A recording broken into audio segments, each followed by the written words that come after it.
Hey everybody, just wanted to show you guys how I did the tweeters in my Mach door panel speaker.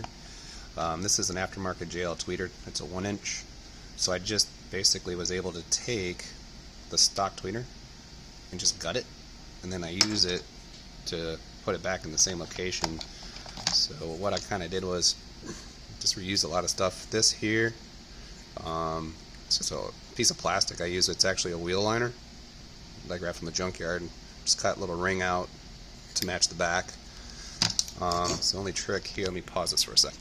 Okay, so when you get the tweeter, it's going to come, here's your tweeter, and then the cable, I didn't like it, was really close to the edge. So when you try to put it in the housing, the bottom half of here, this is what's going to sit in, okay?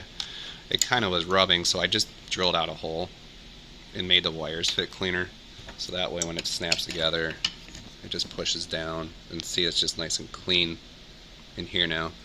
But to make this, it's really easy. I just cut out all the speaker up top, and then the magnet, I've actually got the magnets on my refrigerator, but you just take a flathead screwdriver and then you just pop the magnet out. It's just glued in here, and then you're just going to have this, I call it the basket, which was from the original speaker.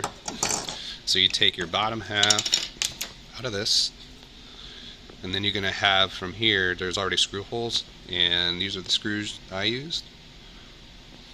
And I just set it in here,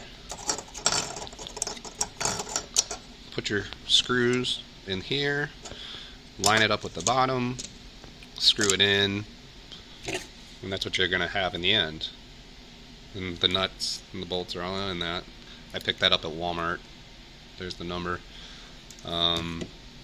Yeah, pretty slick.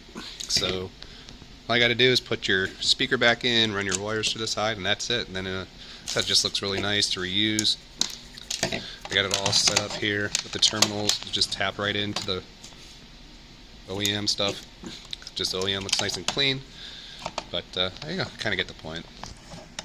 Hope that helps.